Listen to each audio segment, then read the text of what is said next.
बहुत छोटी सी उम्र से ही मुझे बताया जाता था कि मैं इस घर का गोद लिया हुआ बेटा हूँ। थोड़ा बड़ा होने पर जब मैं अपने असली माता पिता के बारे में पूछता, मुझे यही कहा जाता, यह बात बिल्कुल नहीं बताई जा सकती। 18 साल के होने के बाद मुझे एक अनाथालय का पता दिया गया। बताया गया कि वहीं से मुझे कानूनी कागजात के साथ इस घर में लाया गया था। अब मैं बालिग हूँ, यानी 18 साल का, जहाँ चाहूँ जा सकता हूँ। मेरे पालक माता पिता ने इसकी पूरी अनुमति दे रखी है, लेकिन जर्मनी में रहने वाली मेरी दीदी ने फ़ोन पर साफ चेतावनी दी, कहीं नहीं जाएगा, तू इस घर का इकलौता बेटा है, मेरा भाई। माँ बाबा चाहे कुछ भी कहे, मैं हर साल सिर्फ तेरे लिए ही देश आती हूँ। सिर्फ भाई दूज का टीका करने के लिए ही इतनी लंबी यात्रा करती हूँ। तेरे जीजा जी तो अब कभी भारत नहीं लौटेंगे। उन्होंने जर्मनी में ही हमेशा के लिए घर बना लिया है। जरा सोच, बुढ़ापे में माँ बाबा का सहारा कौन बनेगा? दीदी की बात भी गलत नहीं थी। जिन्होंने मुझे इतनी प्यार से पाला, उनके प्रति मेरी भी तो जिम्मेदारी बनती है। फिर भी जैसे भी मुझे उस अनाथालय का पता मिला, मैंने छिपकर अपने असली माता पिता की तलाश शुरू कर दी। लेकिन पता चला कि जिस अनाथालय से मुझे लाया गया था, वह अब अस्तित्व में ही नहीं है। उसका मालिक मर चुका था। वहाँ अब एक चमचमाता अंग्रेजी माध्यम का प्राइमरी स्कूल है। नए मालिक ने सारी पूरी फाइलें और कागज कबाड़ समझकर बेच दिए थे। कुछ तो जला भी दिए थे। वहाँ रहने वाले बच्चों का कोई रिकॉर्ड अब नहीं बचा था। मेरे पालक माता पिता बहुत अच्छे हैं और मेरी दीदी तो उससे भी बढ़कर। वह जानती है कि मैं उसका सगा भाई नहीं हूँ, फिर भी मेरे लिए हर समय चिंतित रहती है। विदेश से मेरे लिए तरह तरह की चीज़ें भेजती है। हर साल भाई दूज पर आती है। मेरी बात न मानूं तो कान भी मरोड़ देती है। अपने हाथ से अच्छा अच्छा खाना बनाकर खिलाती है। वे लोग एक प्रतिष्ठित परिवार से हैं। उनके खानदान में लगभग सभी डॉक्टर हैं। इसीलिए उनकी इच्छा थी कि मैं भी डॉक्टर बनूं, वह भी कार्डियोलॉजिस्ट। पूरे भारत में मेरा नाम हो। उनकी हर इच्छा पूरी हुई। मैं डॉक्टर बन गया। सब कुछ ठीक था। लेकिन जिस दिन से पता चला कि मेरे असली माता पिता कोई और हैं, उसी दिन से मेरा मन अशांत हो गया। जैसे सावन के महीने का काला बादलों से घिरा आकाश, या फिर बाढ़ के बाद पत्तों से रहित आधा मरा हुआ पेड़। अब माँ बाबा मेरी शादी कराना चाहते हैं। दीदी बहुत उत्साहित है। 1 महीने पहले आने की योजना बना रही है। इंटरनेट से कम 10 लड़कियों की तस्वीरें भेज चुकी है, लेकिन मैंने एक भी तस्वीर नहीं देखी। न जाने क्यों मन में बस यही इच्छा होती है, काश एक बार अपनी असली माँ को देख पाता, अपने पिता को, अपने भाई बहनों को, अपना घर। एक दिन शादी के समारोह में माँ ने अचानक पूछा, क्या हुआ रे? बहुत ढूंढ लिया, कुछ पता चला? मैं चौंक गया। माँ को कैसे पता चला कि मैं अपने असली माता पिता को खोज रहा हूँ? शायद माएँ ऐसी ही होती हैं, बिना कहे सब समझ जाती हैं। लेकिन ये तो मेरी जन्म देने वाली माँ नहीं है। फिर उन्होंने कैसे समझ लिया? मैंने मुस्कुराकर पूछा, तुम्हें कैसे पता चला कि मैं अपनी माँ को ढूंढ रहा हूँ? तुम्हें तो यह समझ में नहीं आना चाहिए था। माँ ने मेरे बालों में हाथ फेरते हुए कहा, जब तू 5 महीने का था तब मेरी गोद में दिया गया था। उसके बाद पूरे 3 साल तूने मेरा दूध पिया है, कितना तंग किया है मुझे। वह हंस पड़ी, फिर थोड़ी देर चुप रहकर बोली, आंखों से दूर होने का मतलब दिल से दूर होना नहीं होता।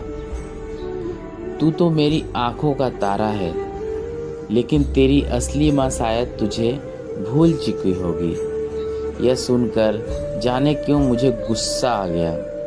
मैं लगभग चिल्ला पड़ा, नहीं, उन्होंने मुझे नहीं भुलाया। कोई माँ अपने बच्चे को भूल ही नहीं सकती। माँ फिर मुस्कुराई, तुझे कैसे पता? क्या तू उन्हें ढूंढ चुका है? बता कहाँ है वो, कब मिलवाएगा? मैं झूठ नहीं बोल पाया, धीरे से कहा, हाँ मिल गया है उनका पता। माँ की आंखें चमक उठी, मुझे पहले क्यों नहीं बताया? कैसी है? जब उन्हें पता चलेगा कि उनका बेटा डॉक्टर बन गया है तो उन्हें कितनी खुशी होगी। उस पर मुझे लगा मैंने बहुत बड़ी गलती कर दी। अगर माँ ने यह बात पिता को बता दी तो वे मुझे खुद ही मेरी असली माँ के पास भेज देंगे। दीदी भी शायद मुझे कभी अपने से दूर नहीं होने देगी।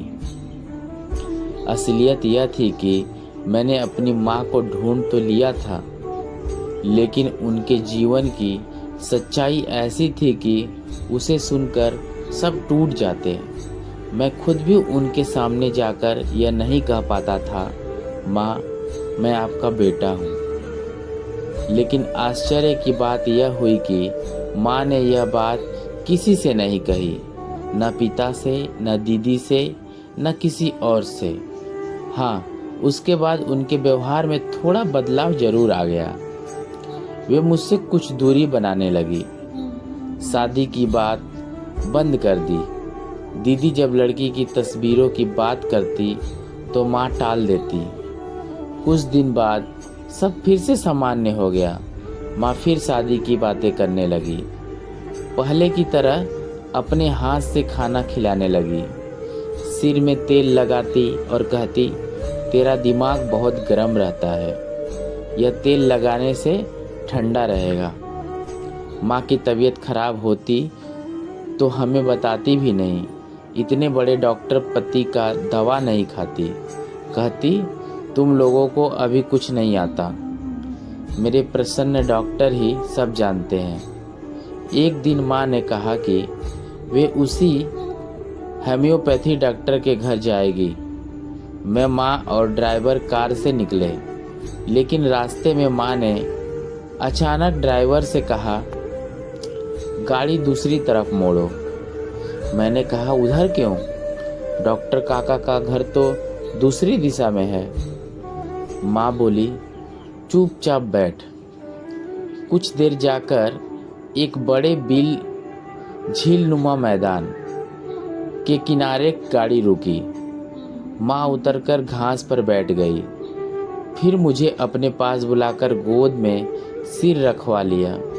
आसमान की ओर देखते हुए बोली, जब कभी मन बहुत उदास हो यहाँ आकर बैठना, देख कितना खुला मैदान है, मन भी ऐसा ही विशाल हो जाएगा। सच तो यह था कि कई दिनों से मैं आत्महत्या करने की सोच रहा था। मुझे लगता था कि ऐसे जन्म का सच लेकर जीने से अच्छा मर जाना है। तभी माँ ने धीरे से कहा, तेरी असली माँ आज भी कंवारी है ना? मैं बिजली की तरह कांप उठा। माँ ने मुझे और कसकर सीने से लगा लिया। मैं सब समझ गई हूँ अप्पू, उन्होंने कभी स्वीकार ही नहीं किया कि उनका कोई बेटा था। शायद कर भी नहीं सकती थी। अगर मैं उनकी जगह होती तो शायद मैं भी ऐसा ही करती। बहुत कम उम्र की एक भूल और उसका परिणाम तू। मेरी आंखों से आंसू बह निकले। मैंने माँ को कसकर पकड़ लिया। तुम यह सब जानने के बाद भी मुझसे इतना प्यार करती हो।